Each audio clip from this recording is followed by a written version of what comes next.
বাড়িতে ঢুকলেন। ও বেটি ফাতেমা, তোমার দোনো লাডলা দুলারা কই? আমার নাতিরা কই? আব্বা গো, আপনার নাতিরা খাবার চেয়েছিল আব্বা, তাই আমি দিতে পারলাম না। তাই আপনার দোনো নাতি রাগ করে জঙ্গলের দিকে চলে গেছেন। বেরাদার বন্ধুগণ, বাবা যে আমার শুনুন মা,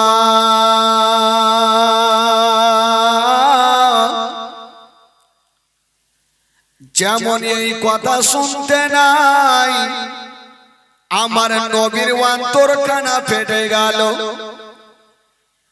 মা ফাতেমাকে বলছেন, বেটি চিন্তা করো না মা, তোমার বাড়িতে খাবার নাই তো কি রে মা, আমি এখনই জঙ্গলের দিকে যাব আর কোথাও কাম কাজ করে তোমার দোনো ছেলের জন্য খাবার নিয়ে আসিব। হাইরে আমার নবী মুস্তাফা এক পা দুই পা করে যেন জঙ্গলের দিকে বেরিয়ে গেলেন। বাবা ও যুবক বন্ধুরা, যেমনই চলে যাচ্ছেন বাবা, আমার নবী কোথায় যাবেন? আমার নবী একখান খেয়াল ভেঙে দুই খান করে না। দোনো নাতিকে এত ভালোবেসেছেন ভাই, খাবারের জন্য চলে যাচ্ছেন। যেতে যেতে বন্ধুরা একটা বিশাল বড় জঙ্গলে আমার নবী পৌঁছে গেছেন। যেমনই যেতে নাই সামনে তাকিয়ে দেখছেন গো একজন ইহুদি যেন চেয়ারের উপরে বসে বসে আমার নবীকে ডাক দিতেছেন। আমার নবী চলে গেলেন। ইহুদি জানে এই আলামিন সবাই মক্কা নগরে নবীকে আলামিন বলে জানতো, সত্যবাদী বলে জানতো। ওই ইহুদি ভাবছেন আজকে নবীকে এত কষ্ট দেব গো, নবী যেন ইসলাম প্রচার না করে। মা গো শুনুন মা, ওই ইহুদি আমার নবীকে ডাক দিয়ে দিল, ও গো আলামিন, আচ্ছা বলো আপনি কেন আমার কাছে এসেছেন? আমার নবী বলছেন, ভাই রে আমি একটু কাজ কাম করার জন্য এসেছি। বলল কি কাজ? বলে তোমার বাড়িতে কোনো কাজ আছে? ইহুদি বলতে লাগলেন, ও গো আলামিন, আমার বাড়িতে যেই কাজটা আছে তুমি করতে পারবে না। বলল কি কাজ? ওই ইহুদি বলতে লাগলো, আলামিন আমি তোমাকে বালতি রশি দেব আর ওই কুয়া থেকে পানি তুলবে আর আমার ফুলের গাছে দেবে। জয় বালতি পানি তুলবে তো এক বালতির বিনিময়ে আমি তোমাকে 3টা খেজুর দেব। আমার নবী ভাবছেন, আল্লাহ আমার নাতিদের জন্য আমি কষ্ট করব। হাইরে দয়ার নবী মুস্তাফা বলল, ও গো ইহুদি তোমার বালতি রশিখানা আমাকে দিয়ে দাও, আমি কুয়া থেকে পানি তুলব। আমার নবী পাক বালতিতে রশিখানা বেঁধে দিয়া একটা বালতি কষ্ট করে পানি তুলেছেন। বাবা আমার নবীর হাতখানা লাল হয়ে গেল, হাতে যেন ফোঁসা পড়ে গেল। হায়রে দয়ার নবী মুস্তাফা যেমনই এক বালতি পানি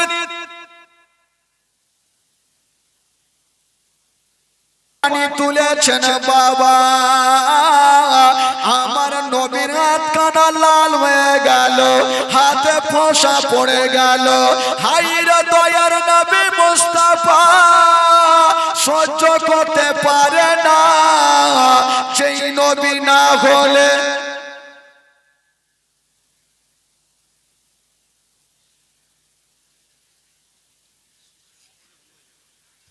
হ্যালো,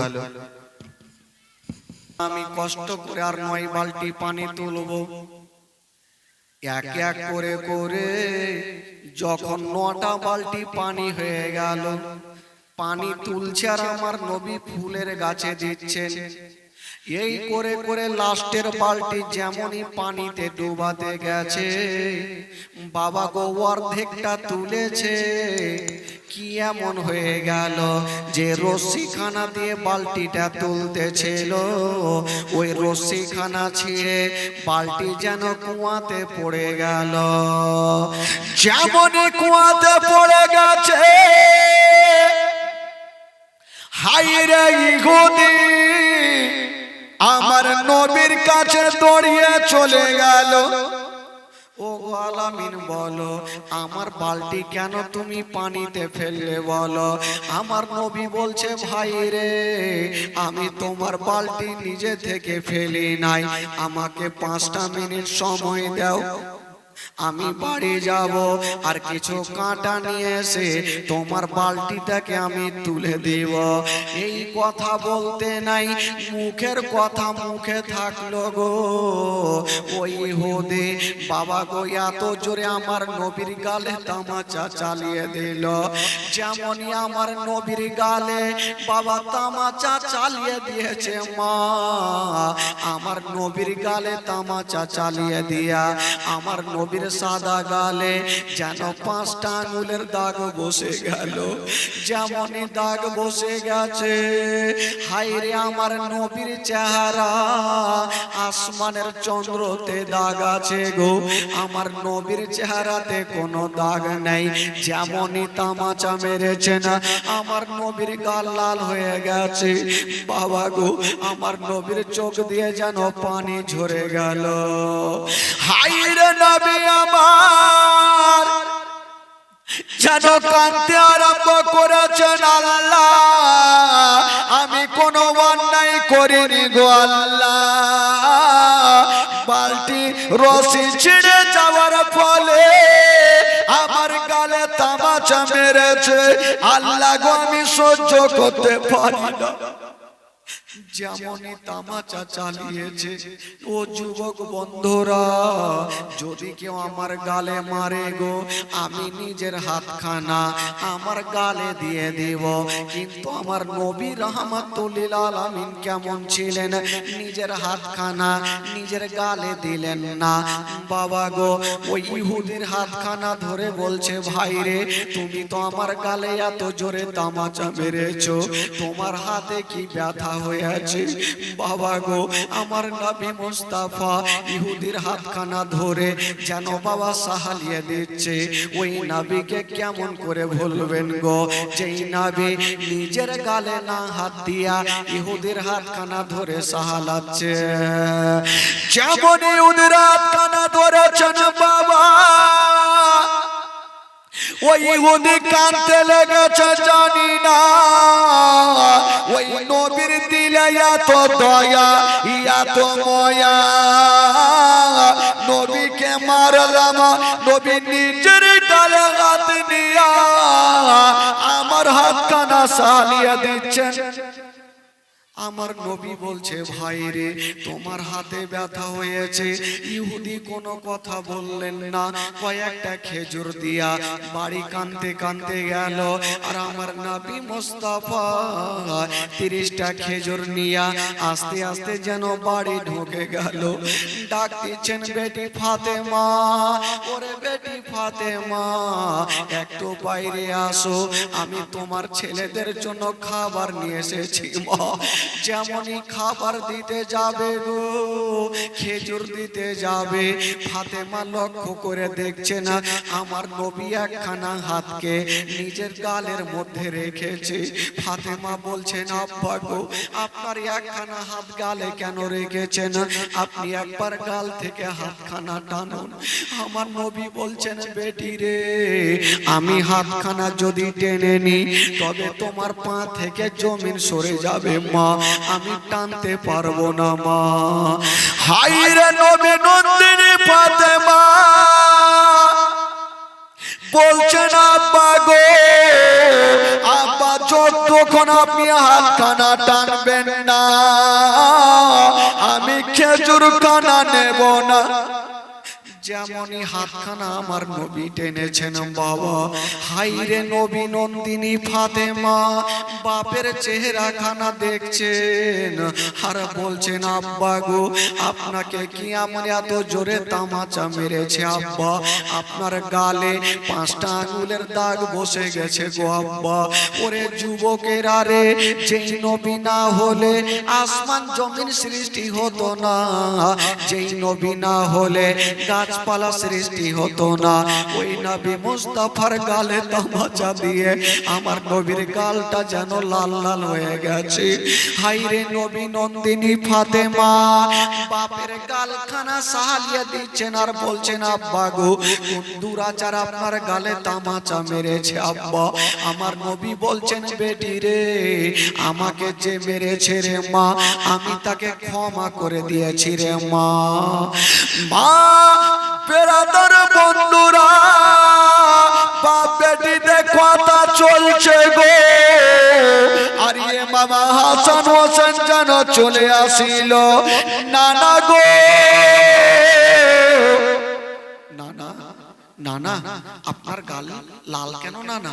কি আপনার গালে তামাচা মেরেছে নানা? বলছেন আমার নাতিরা আমাকে পরে জিজ্ঞেস করবে, আগে তোমরা খাবার খেয়ে নাও, কারণ তোমরা যদি খাবার না খাও তবে আমার কলেজা খানা কাঁদবে।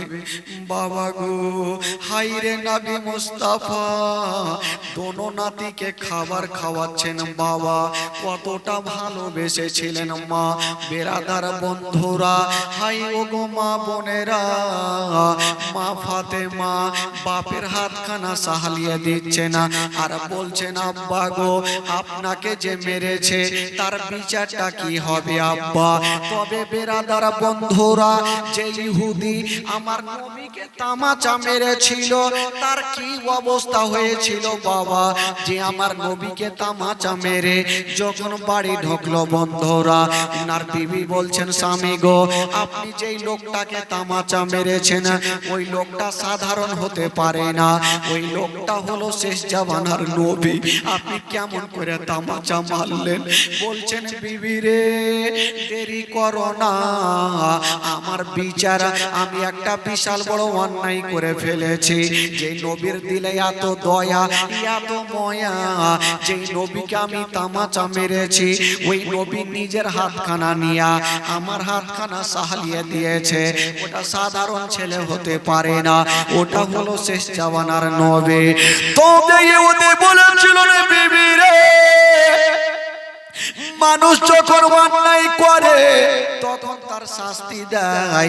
আমি অন্যায় করেছি, আমি কোনো মডেলের কাছে যাব না, কোনো সর্দারের কাছে যাব না, একখানা হাসুয়া বার করে নিয়া ইহুদি নিজের হাতখানা, যেই হাতে আমার নবীকে কষ্ট দিয়েছিল ওই হাতখানা বাবা গো হাসুয়া নিয়ে কেটে ফেললো, আর কাটা হাতখানা লিয়া আমার নবীর দরবারে কাঁদতে কাঁদতে চলে গেল। ইয়া রাসূলুল্লাহ, ইয়া হাবিবাল্লাহ নবী গো, আমি বিশাল বড় ভুল করে দিয়েছি। ইয়া রাসূলুল্লাহ, ইয়া হাবিবাল্লাহ নবী গো, আপনি আমাকে ক্ষমা করে দিন। তবে নবী গো আপনাকে মারার কারণে এই যে আমার হাতখানা কেটে ফেলেছি, আমি কাউরি কথা শুনবো না, আবু জেলের কথা শুনবো না, উতবা সাইবার কথা শুনবো না, আমাকে কালেমা পড়াইয়া আপনি মুসলমান বানিয়ে দেন। বাবা গো আমার নবী মুস্তাফা ওই ইহুদিকে কলমা পড়ালেন, আর আমার নবী মুস্তাফা একটু থুথু মোবারকা নিয়া ইহুদির কাটা হাতে লাগিয়ে দিল। যেমনই হাতে লাগিয়ে দিয়েছেন বাবা, ওই ইহুদের কাটা হাত ভালো হয়ে গেল। জোরে বলুন, একটু মহব্বতে বলুন সুবহানাল্লাহ। যিনারা এখানে বসে আছেন ভাই, একটু দুটো হাত তুলে বলুন তো সুবহানাল্লাহ।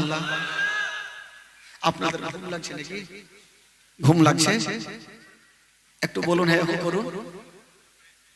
ঘুম লাগছে নাকি? হ্যাঁ, ঘুম লাগলে কি আর হাত উঠায়? চাচা কথা ঠিক বলেছে। আর কিছু কিছু জায়গাতে জীবনী আমি যা দেখছি, দিনাজপুর মালদা ডিস্ট্রিক্টের মধ্যে সব থেকে এখানকার ভাইরা খুব ভালো, কারণ অন্য অন্য জায়গাতে 12টা বাজলে একটা লোক থাকে না, থাকে শুধু গ্রামের ইমাম আর হয়তো মাইকম্যান, সব বাড়ি গিয়ে ঘুমিয়ে যায়। এখানে 12টা বেজে গেল, একটাও লোক যায়নি ভাই, সবাই বসে আছে। তবে জালসা চলাকালীন যদি কেউ উঠাউঠি করে তো বক্তার এমনিতে মিজাজ খারাপ হবে। এক জায়গাতে জালসা চলছে জানেন, আর মিডিলে একটা লোককে লাগলো প্রচুর হারে পায়খানা, ও কিন্তু মাথা তুলছে ভাই, আর মাওলানা জালসা জমেছে, ও রাগের মাথায় বলছে এ কিন্তু ভয় বসে গেছে, সব থামা যাবে ভাই, পায়খানা থামা কিন্তু মুশকিল আছে।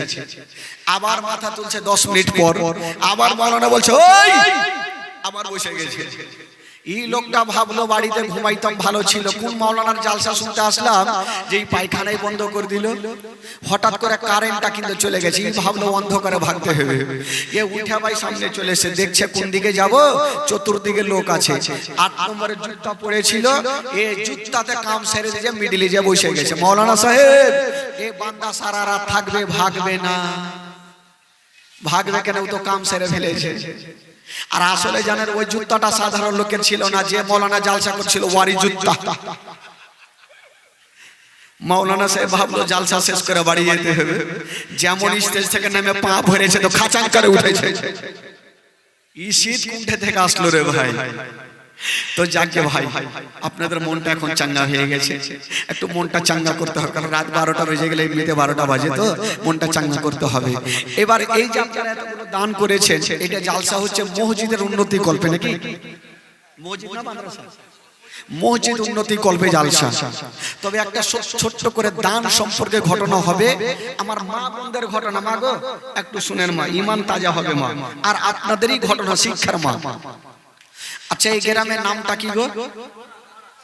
নহরা। আচ্ছা এই গ্রামে কোন মডল সর্দার আছে কি নাই? জোরে বলুন, আছে কি নাই? মডল সর্দার নেই? বিনা মডলে গ্রাম চলছে?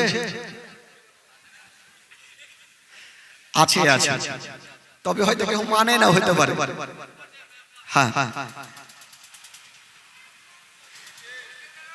কে দিলে জেনারেটরে বাবা? আচ্ছা আচ্ছা, এক গ্রামে এক বাদশা, একটু শুনেন ভাই, একটু মন দেন। এক গ্রামে এক বাদশা এলান করলেন যে এই গ্রামে কেউ কোনোদিন কোনো যদি দান করে তাহলে কি হবে, তার 2খানা হাতকে কেটে নেওয়া হবে আর তাকে গ্রাম থেকে তাড়িয়ে দেওয়া হবে। মাগো আপনাদের ঘটনা খালা শুনেন। ফকির বল বাদশা বলল, শুনো, গোটা গ্রামে এলান করে দাও, এই গ্রামে যেন কেউ দান না করে, আর দান যদি করে তবে তার 2খানা হাতকে কেটে নেওয়া হবে আর তাকে গ্রাম থেকে তাড়িয়ে দেওয়া হবে। তো বাদশা যদি এরকম এলান করে, সাধারণ পাবলিক কেমন করে দান করবে? ওই গ্রামে দান করা টোটালটাই বন্ধ করে দিলেন। আর ওই গ্রামে একজন আল্লাহওয়ালা ফকির ঢুকে গেলেন ভাই। যেমনই আল্লাহওয়ালা ফকির ওই গ্রামে ঢুকেছেন বাবা, এই একজন বাড়িতে ঠক ঠক করে আওয়াজ দিলেন। ওই বাড়ির মা যেমনই দরওয়াজা খুলেছেন, দেখছেন একজন ফকির দাঁড়িয়ে আছেন। মেয়েটা বলছেন, বাবা কি খবর বলো? ওই ফকির বলছেন, মা আমি 7 দিনের ভুখা পিয়াসা মা, তোমার কাছে এসেছি মা, যদি কিছু খাবার থাকে আমাকে দাও মা। যেমন এই কথা বলা, ওই মেয়েটা ভাবছেন, আল্লাহ আমি কোনো মতে দান করব না, যদি আমি দান করে দিই আর বাদশা যদি দেখে নাই, আমার 2খানা হাত কেটে নিবে। মেয়েটা ভাবছে, আমি যদি দান করি আমার 2খানা হাত কেটে দিবে আর আমাকে গ্রাম থেকে তাড়িয়ে দিবেন, না আমি দান করব না।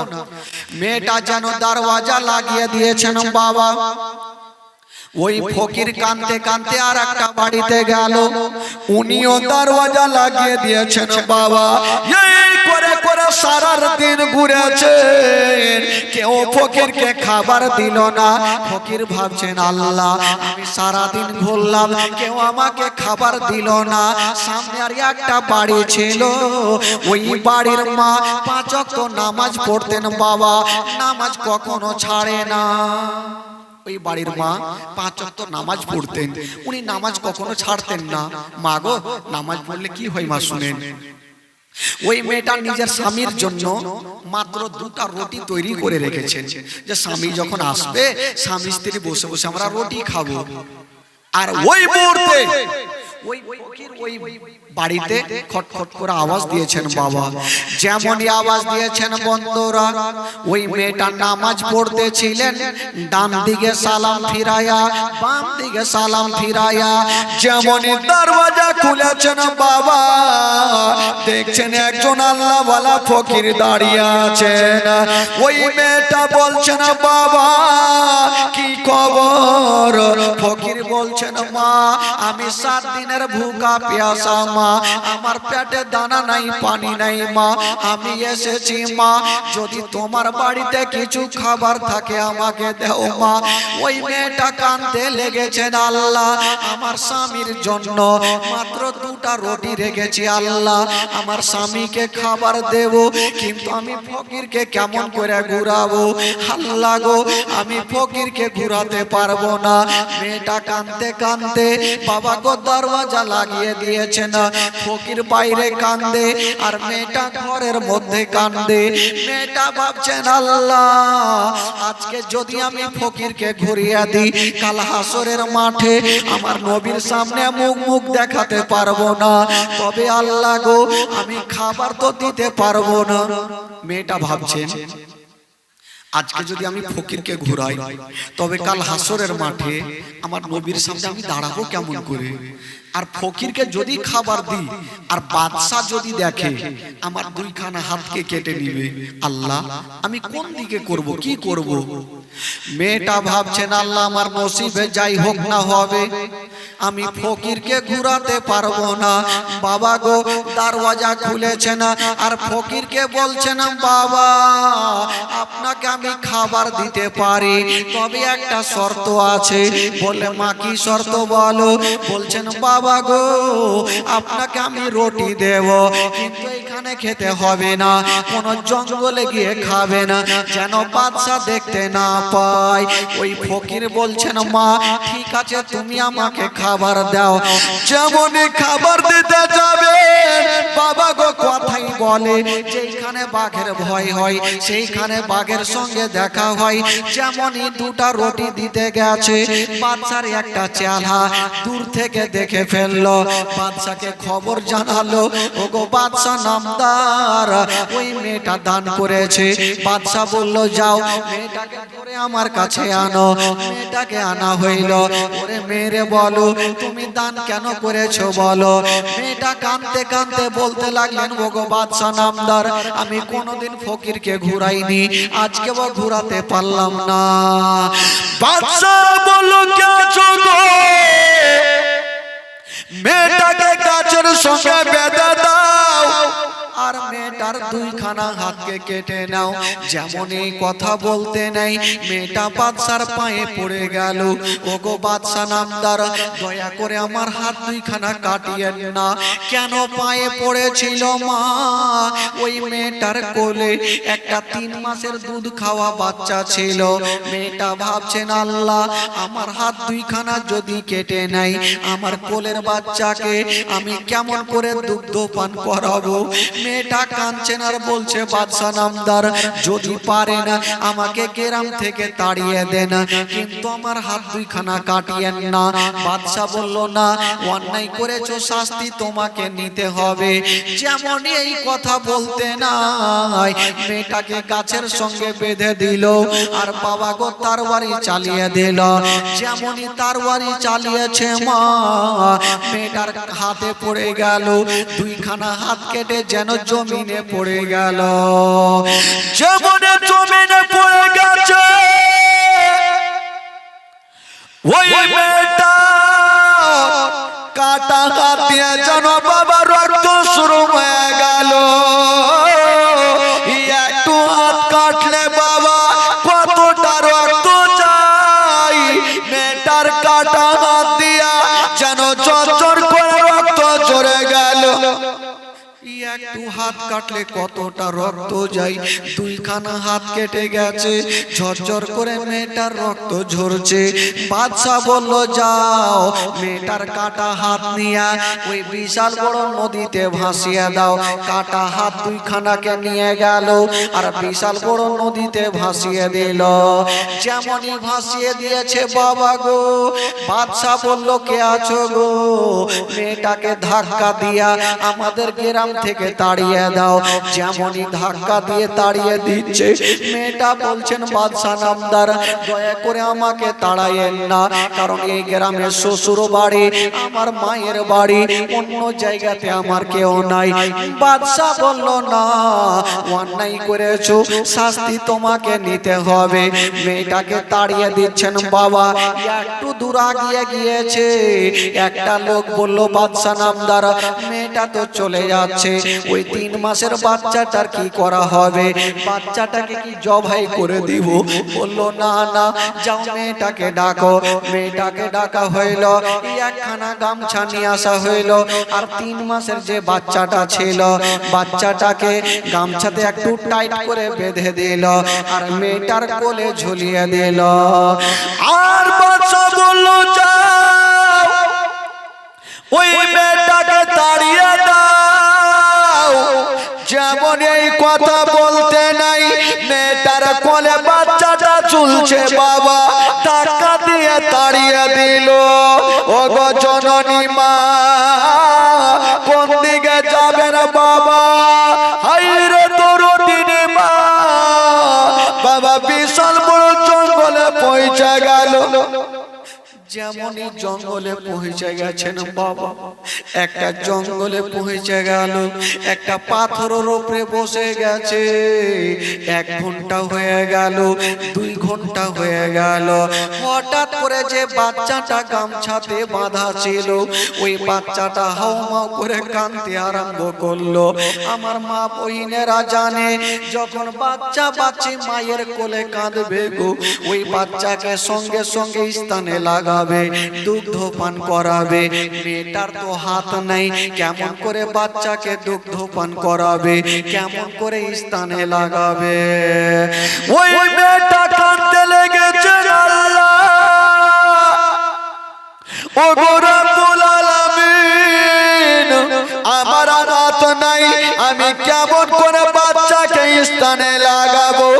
মা গো, বাচ্চাও কান্দে, বাবা মাও কান্দে, মায়ের তো হাত নাই, কেমন করে বাচ্চাকে স্থানে লাগাবে?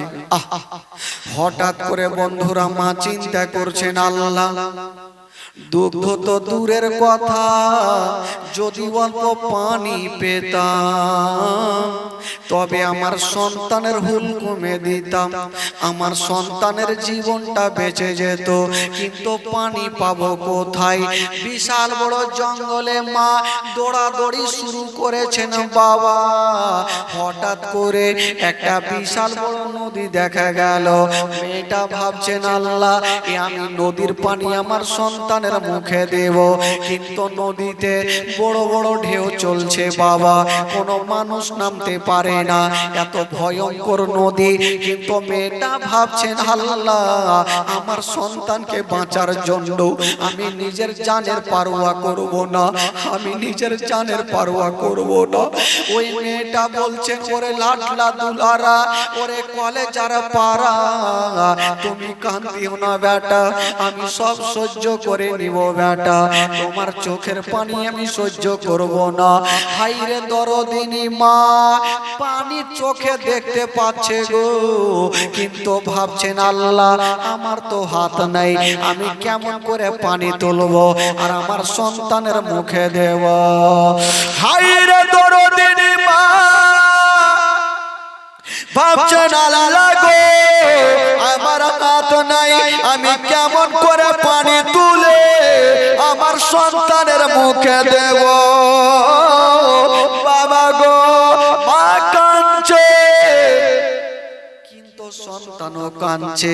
বাচ্চাটা কাঁদতে কাঁদতে 3 মাসের ছেলে বাবা গো চোখগুলা লাল লাল হয়ে গেল।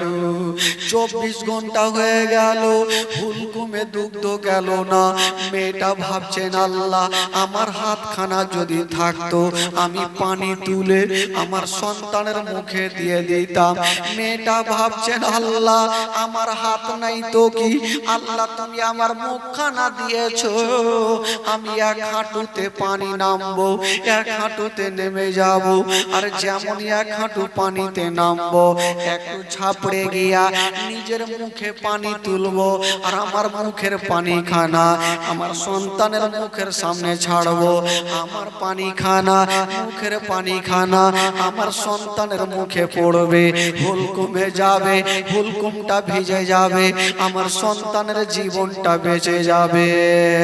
হায়রে দরদিনী মা, যেমনই এক হাঁটু পানিতে নেমে যাবা, ওরে যুবকেরা শোনো না বাবা, যেমনই এক হাঁটু পানিতে নেমে গেছে, যেমনই এক হাঁটু পানিতে নেমে গেছে, মেয়েটা বলছেন ওরে লাডলা দুলারা তুমি চিন্তা করো না বেটা, এখনই তোমাকে আমি পানি পান করাবো।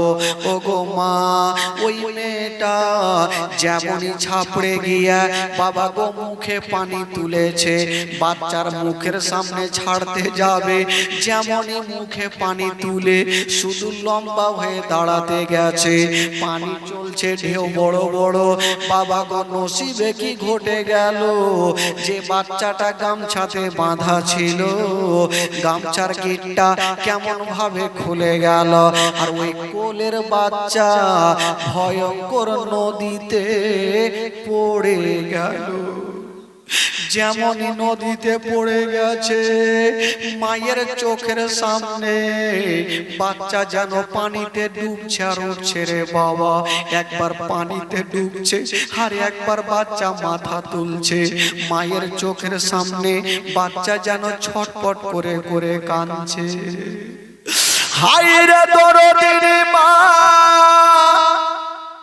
বাচ্চাকে ধরতে পারে না, মেয়েটার হাত নাই, কেমন করে বাচ্চাকে ধরে বুক কানে লাগাবে,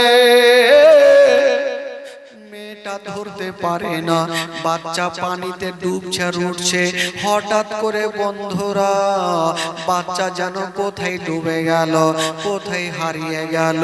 ওই মা পায়ের ইশারা করে গোটা নদীতে দৌড়াদৌড়ি করছে, মা বাচ্চাকে যেন পাওয়া গেল না।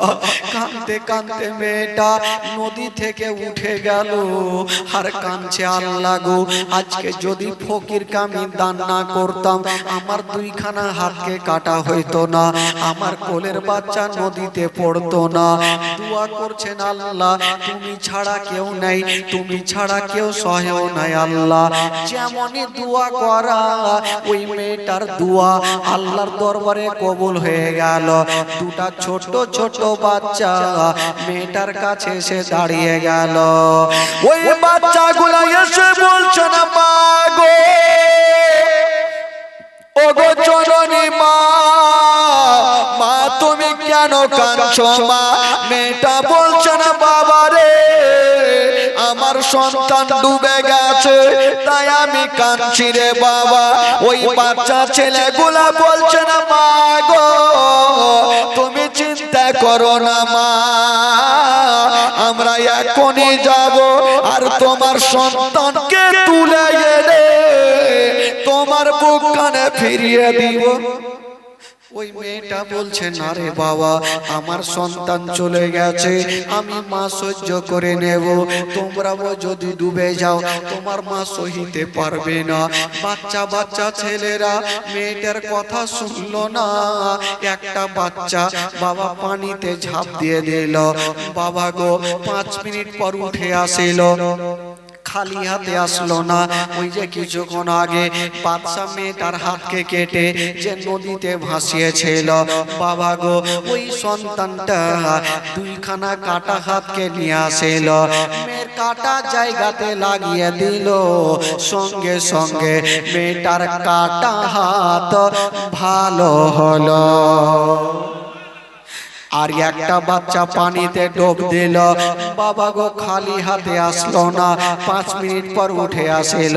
একটা কোলের বাচ্চা বাবা গো পানিতে পড়েছিল, এখন পর্যন্ত কিছু হইল না, জীবিত অবস্থায় তুলে এনে মায়ের বুকে ফিরিয়ে দিল। ওই দুইটা বাচ্চা চলে যাচ্ছে না, ওই মেয়েটা বলছে না বাবা রে তোমরা কে, তোমরা কারা, আমার এত উপকার করলে বলো।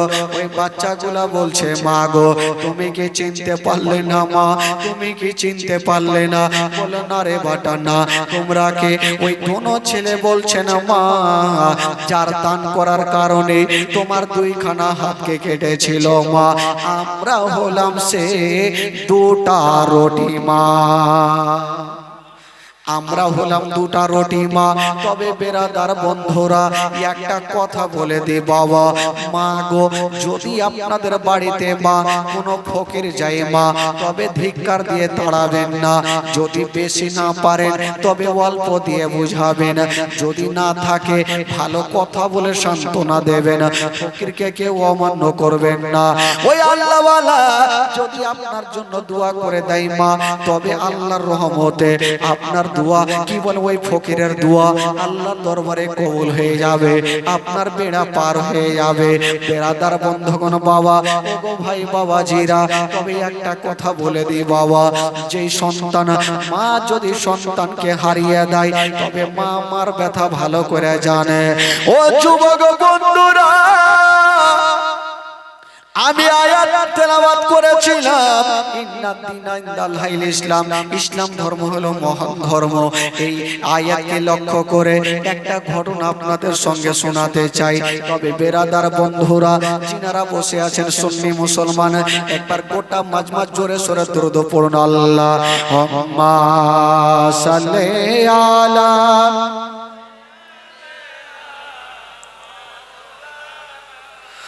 মোহাম্মদ ওয়ালা আলে সাইয়্যিদিনা ওয়ালা আলে সাইয়্যিদিনা মা। একবার মোহাম্মদে বলুন তো সুবহানাল্লাহ, আরো জোরে বলুন। পিছনে চাচারা সুবহানাল্লাহ বলে না কেন? হ্যাঁ ঘুম লাগাই? একবার জোরে বলুন তো সুবহানাল্লাহ, আরো জোরে বলুন। আচ্ছা এখানে যতজন বসে আছেন ভাই, যারা 5 ওয়াক্ত নামাজ পড়েন একটু হাত তুলে দেখান তো, যারা 5 ওয়াক্ত নামাজ পড়েন। 1 2 3 4 5 10টা। আচ্ছা যারা নামাজ পড়ে না তারা একটু হাত তুলেন।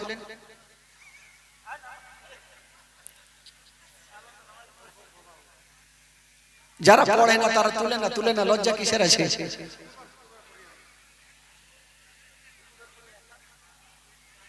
আর আমার মা বোনেরা মনে হয় নামাজ ছাড়ে না কখনো, নাকি? এরা ঠিকছে, এরা ঠিকছে, এরা নামাজ ছাড়ে না। নামাজ পড়ে আর কি হবে, নাকি? জালসা শুনবো, জীবনী শুনবো, কিন্তু বাপরে উল্টা কথা কইছে, নামাজ ছাড়বো না।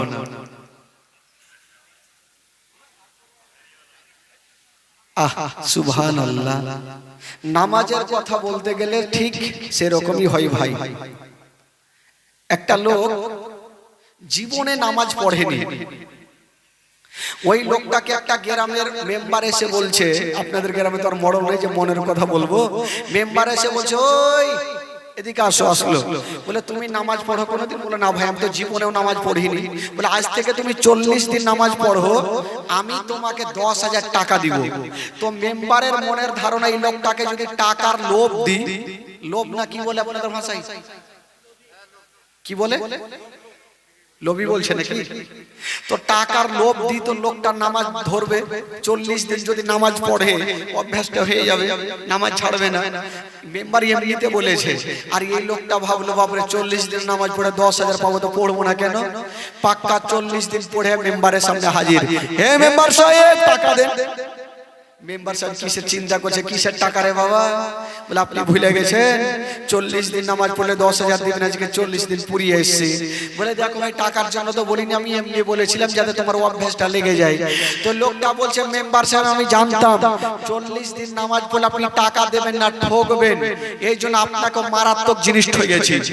ফের লোকটা মেম্বার চিন্তা করছে কি ঠকলে রে ভাই? বলে কি ঠকেছো? তো লোকটা বলছে মেম্বার সাহেব আমি জানতাম 40 দিন নামাজ পড়লে টাকা দেবেন না, ঠকবেন, এই জন্য 40 দিন যে নামাজ পড়েছি একদিন উজু করিনি, বিনা উজুতে নামাজ পড়েছি। আচ্ছা বলুন তো ভাই, বিনা উজুতে নামাজ হবে? হবে? নামাজের মধ্যে কথা বললে কি নামাজ হবে? তিনটা লোক নদীর ধারে নামাজ পড়ছে, নামাজ চলছে, আর সামনে একটা নদী ছিল, এই বড় মাছ উঠেছে। তো ডান দিকের যে লোকটা আছে ওই লোকটা নামাজ ছেড়ে দিয়ে বলছে বাপরে কত বড় মাছ, ওর নামাজ হবে? বাম দিকে যে লোকটা আছে উচ্চট করে বলছে এই কথা কেন বললি, তোর নামাজ হবে না। মিডিলে ইমাম সাহেব চট করে বলছে আমি কথা কহিনি। এই তো অবস্থা আমাদের ভাই। নামাজ পড়বো তাহলে না হাত তুলবো? জীবনে তো পড়ি না আর পড়বো না। বাবা গো, নামাজ ছাড়া কোনো আমাদের উদ্ধার নাই। তবে ভাই আমার নবী কতটা কষ্ট করেছেন ভাই, এই ঘটনা যখন আমি বইয়ে পড়েছিলাম ঝরঝর করে কেঁদেছিলাম। কারণ জানেন আমার নবী মাগো কত কষ্ট করেছিলেন। আমার নবী একদিন পাহাড়ের উপরে উঠে 2 রাকাত নামাজ আদায় করছেন ভাই, আর ওই রাস্তা দিয়ে আবু জেহেল হেঁটে হেঁটে চলে যাচ্ছেন। আচ্ছা বলুন তো আবু জেহেল ভালো ছিল না বদমাশ ছিল গো? একটু জোরে বলুন। ভালো ছিল? বদমাশ ছিল? আবু জেহেল আমার নবীকে দেখে ফেললেন। আবু জেহেল ভাবলো আজকে নবী নামাজ পড়ছেন, যদি এই মুহূর্তে আমি পাথর মেরে দিই তবে হয়তো আর নবী জিন্দা থাকবে না, আর নবী যদি দুনিয়া থেকে সরে যায় ইসলাম বন্ধ হয়ে যাবে। বাবা গো, আবু জেহেল একখানা শক্ত পাথর নিয়েছে হাতে, আমার নবী নামাজের অবস্থায় দাঁড়িয়ে আছেন। বাবা আল্লাহর নবী নামাজ আদায় করছেন, আর আবু জেহেল আমার নবীর সামনে পাথর নিয়ে দাঁড়িয়ে আছে। যেমনই বাবা গো ওই পাথরখানা নিয়ে আমার নবীর দিকে নিশানা করে চালাবে, আবু জেহেল চিন্তা করলো নবী তো কোনো অন্যায় করেনি, নবীকে কেন পাথর মারবো? শয়তান বলছে ওরে আবু জেহেল এই সুযোগ আর পাওয়া যাবে না, তুমি নবীকে এখনই পাথর মেরে দাও। বাবা গো, আবু জেহেল পাথরখানা নিয়ে আমার নবীর দিকে নিশানা করে চালিয়ে দিল। এত জোরে চালিয়েছে মা, ওই পাথরখানা গিয়া আমার নবীর হাতে লাগলো না, আমার নবীর মাথা পায়ে লাগলো না, পেটে লাগলো না, ওই পাথরখানা গিয়া আমার নবীর যেন ওই চোখের কোণাতে লেগে গেল। যেমনই চোখের কোণাতে লেগে গেছে আমার নবী মা বলে যেন জমিনে পড়ে গেল। যেমনই মা বলে পড়েছে আমার নবী মার কথা স্মরণ হয়ে গেল। বাবা গো, আমার নবী মায়ের গর্ভে থাকতে নিজের আব্বা জানকে হারিয়েছেন, 6 বছর বয়সে নবী মাকে হারিয়েছেন, 8 বছর বয়সে নবী দাদু জানকে হারিয়েছেন। যেমনই মা বলে পড়েছে মার কথা স্মরণ হয়ে গেল। আল্লাহ আজকে আমার চাচা আবু জেহেল আমাকে পাথরখানা মেরেছে, আল্লাহ গো আমার মা যদি বেঁচে থাকতো তবে একটু কাপড় পুড়িয়া আমার কাটা জায়গাতে লাগিয়ে দিত, একটু আমি আরাম পেয়ে যেতাম। আমার আব্বা জান যদি থাকতো আমাকে নিয়ে ডক্টরের বাড়ি যেত, একটু আরাম পেয়ে যেতাম। হায়রে নবীর মা নাই বাবা নাই, নবী কোন দিকে যাবে গো? নবী যেন বাবা গো পড়ে আছে জমিনে, আর চরচর করে চোখের কোণা দিয়ে রক্ত ঝরছে। বাবা ঝরঝর করে চোখের কোনা দিয়ে রক্ত ঝরছে। ওরে যুবকেরা একটু ধ্যান দেন বাবা, একটু লক্ষ্য করেন। আপনারা কার ঘটনা শুনছেন বাবা? নবীর ঘটনা শুনছেন। যেই নবী না হলে আসমান জমিন সৃষ্টি হতো না। ওই নবীকে যেমনই পাথরখানা মেরেছে, আমার নবীর চোখের কোনা দিয়ে ঝরঝর করে যেন রক্ত ঝরে যাচ্ছে। নবী মা মা বলে জমিনে পড়ে গেছে। আল্লাহ, আজকে আমি বাড়ি যাব না। আমি মাওলানা তাফাজ্জল, কেউ যদি আমাকে কষ্ট দেয়, আমি গিয়ে মার কাছে দাঁড়াবো, আমার মনের কথা বলবো। মা সুন্দর করে মহলম লাগিয়ে দিবে। কিন্তু নবীর মা নাই, নবীর বাবা নাই, কোথায় যাবেন আমার নবী? হাইরে দয়ার নবী মুস্তাফা গিয়ে যেন কাবা ঘরে পড়ে গেলেন সাজদাতে। যেমন সাজদাতে পড়ে গেছেন বাবা, সাজদাতে পড়ে গিয়া বাবা গো আমার নবী মুস্তাফা যেন ইয়া রাব্বি হাবলি উম্মতি, ইয়া রাব্বি হাবলি উম্মতি বলে। আর হঠাৎ করে ওইদিকে আমার নবীর চাচা আমিরে হামজা বাবা গো চলে গেল। আবু জেলের মাথা ফাটিয়ে দিয়া রক্ত নিয়া আমার নবীর কাছে হাজির হয়ে গেল। ইয়া রাসূলুল্লাহ, ভাতিজা চলো বাড়ি চলো, তোমার চাচি আম্মা কত না কাঁদছে। আমার নবী বলছেন চাচা গো আমি বাড়ি যাব না, আজকে আমার মা নাই বাবা নাই, আজকে আমাকে এত কষ্ট দিয়েছে, আমি বাড়ি যাব না। বললো ভাতিজা চলো। বলছেন চাচা গো যেতে পারি যদি আপনি আমার মধুমাখা কলমা শরীফ পড়ালেন। বললো ঠিক আছে পড়াও। আমার নবী মুস্তাফা চাচাকে কলমা পড়াইয়া দিলেন লা ইলাহা ইল্লাল্লাহ, জোরে লা ইলাহা, আরো জোরে আরো জোরে, লা ইলাহা লা ইলাহা ইল্লাল্লাহ, লা ইলাহা ইল্লাল্লাহ মুহাম্মাদুর রাসূলুল্লাহ সাল্লাল্লাহু আলাইহি ওয়াসাল্লাম। ভাই আচ্ছা, নবীকে যারা ভালোবাসেন একটু হাত তুলেন তো ভাই। যারা নবীকে ভালোবাসেন একটু পরিচয় দেন। সবাই ভালোবাসেন। আর আবু জেহেলকে যারা ভালোবাসে তারা একটু হাত তুলেন। পিছন থেকে বের হাত তুলে দিয়েছে, যে ব্যাপার খারাপ। আবু জেহেলের লোক আছে এলাকায়। আচ্ছা, আবু জেহেল ভালো ছিল না বদমাশ ছিল ভাই?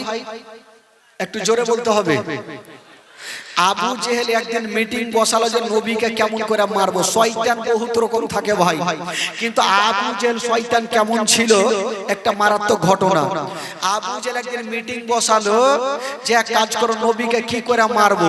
তো কি করব, রাতারাতি একটা বিশাল বড় কুয়া খুঁজলো। কুয়া বুঝলেন তো? কুয়া কি বলে আপনাদের ভাষায়?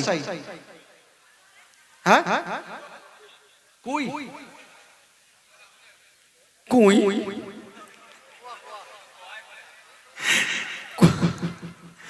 বাপের কানে শুনিনি, কুই কুয়াই বলে। একটা বিশাল বড় কুয়া খুঁজেছে ভাই। আর ওই কুয়াতে নবীকে ফেলার জন্য দুটা লোককে বলছে যা তোরা নবীকে ডেকে আয়। আর এইখানে কুয়া খুঁজেছে, নবীর বাড়ি এইদিকে, আর এই কুয়ার এই পাশে এখানে বিছানা করে ৫-৭ ঘন্টা ল্যাব গাই দিয়ে ঘুমিয়েছে। ল্যাব বুঝলেন তো? ল্যাব লেহলি যাকে বলে, ল্যাব গাই দিয়ে ঘুমিয়েছে। আর দুটা লোককে বলছে যা তোরা নবীকে বলবি তোমার চাচা অসুস্থ হয়ে গেছে, কলমা পড়ার জন্য ডাকছে। এরা দুটা লোক গিয়েছে, গিয়ে আমার নবীকে বলছেন ওগো আলামিন আপনার চাচা অসুস্থ হয়ে গেছে, তাই কলমা পড়ার জন্য আপনাকে ডাকছেন। আমার নবী বের হবে। আর ওই দুইটা লোক ডেকে কিন্তু চলে গেলেন। বাবা গো আমার নবী যেমনই বের হবে, যার দুনিয়াতে কেউ নাই তার আছে বাবা মহান আল্লাহ। আল্লাহ বলে জিবরাইল দেরি করো না, তাড়াতাড়ি করে যাও, আমার নবীকে নিষেধ করে দাও। আসলে আবু জেহেল অসুস্থ হয় নাই, আমার নবীকে কুয়াতে ফেলার জন্য ডাকতেছে, আমার নবী যেন না যায়। জিবরাইল আমিন ফেরেশতা সাঁ করে চলে আসলেন। আমার নবীকে বলছেন ইয়া রাসূলুল্লাহ আপনি যাবেন না, আপনাকে কুয়াতে ফেলার জন্য ডাকছে। বলে ঠিক আছে যাব না। গেলেন না। আর আবু জেহেল এদিকে দুটা লোক গিয়ে বলছে, ওগো আমার মালিক, নবীকে ডেকে আসলাম, চলে আসছে। তো আবু জেহেল তাড়াতাড়ি সবাইকে ডাকলো, তাড়াতাড়ি তোমরা আসো, চলে আসলো। বুঝা, শুনো, তোমরা বড় বড় পাথর নিয়ে চতুর্দিকে লুকিয়ে থাকো, আর অন্ধকারে কানটা খাড়া রাখো।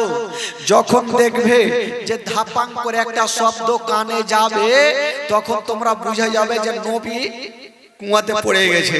আর যখনই পড়ে গেছে, তোমরা ধুলাবালি ফেলে কুয়াটাকে বন্ধ করে দিবে। না থাকবে বাঁশ, না বাজবে বাঁশুরি। এই করে করে ভাই আবু জেহেল আরো শিখাইছে, শোন, যখন নবী কুয়াতে পড়বে তখন তোরা পাথর মারবি। তো নবী বাঁচার জন্য বলতে পারে, আমি তোমাদের মালিক আছি। মালিক বললে তোরা আরো মারবি। এরা বললো, চিন্তা নাই, আগে ধাপান করে শব্দ আসুক। তো এই করতে করতে আবু জেহেল লোকজনকে চতুর্দিকে রেখেছে ভাই। আর সন্ধ্যার টাইমে আবু জেহেলের ব্রেন খারাপ, গরমের দিনে 5-7 ঘন্টা ল্যাব গাই দিয়েছিল, ব্রেন কাজ করলো না। রাগের মাথায় বলছে, হারে তোরা কি ডাকিস? এই কথা বলে যেমনই উঠতে যাবে, নিজের কুয়াতে নিজে ধাপান করে পড়ে গেল। আর যেমনই পড়লো, লোকজন ভাবলো নবী পড়ে গেছে, চল মার। লাগলো পাথর মারতে, বড় বড় পাথর মারছে মারছে। আবু জেহেল বলে, ছেড়ে দাও, আমি তোমাদের মালিক আছি। ই তো শিখিয়ে রেখেছে, মালিক বলে আরো মারবি, বাঁচার লেগে মালিক আরো মারছে। একটা লোক দেখছে বিছানে কেউ নাই, কেন আমাদের মালিক কোথায়? চেহারাটা জ্বালিয়ে দেখছে, আবু জেহেল টাকলু পড়ে আছে। ওগো আমার মালিক, কি করে পড়লে তুমি? বললো, ভাই তাড়াতাড়ি তুলো, নাহলে আমার জান গেল। লোকজন বললো, হুজুর আপনাকে সহজে মরতে দিব না, এক্ষুনি রশ্মি নিয়ে আসবো আর আপনাকে তুলে নিব। বলে, ঠিক আছে তুলো। বাবা গো, রশ্মি নিয়ে আসা হইলো, নামালো। এক হাতের জন্য আবু জেহেল ধরতে পারে না, বলে আবার রশ্মি নিয়ে আসো। আবার জোর দিয়ে নামালো, আবার এক হাতের জন্য ধরতে পারে না। এই করে করে বাবা রশ্মি নিয়ে এসে জোর দিয়ে নামাই, আবু জেহেল এক হাতের জন্য ধরতে পারে না। আমার আল্লাহ বলছেন, শুনো গো, আজকে যত রশ্মি তোমরা জোর দিয়ে নামিয়ে দাও, তবুও শিকার, কিন্তু আমি আল্লাহ আবু জেহেলের হাতে আমি রশ্মি দেব না। বাবা গো, এত জোর দিয়ে রশ্মি নামাচ্ছে, আবু জেহেল ধরতে পারে না। আবু জেহেল বলে, হারে তোরা রশ্মি নিয়ে আসিস না, খেল করছি। বলে, হুজুর গোটা মক্কার রশ্মি ফিনিশ, আর রশ্মি নেই। আবু জেহেল বুঝে গেল আমার ভাতিজা হয়তো জাদু করেছে, এই জন্য আমি তো রশ্মি ধরতে পারছি না। বলে, যা আমার ভাতিজাকে নিয়ে আই, না হলে আমাকে কেউ তুলতে পারবে না। তো লোকজন বললো, গিয়ে যদি বলি যে আপনার জন্য কুয়া খুঁজে নিজে পড়ে গেছে, তো আসবে?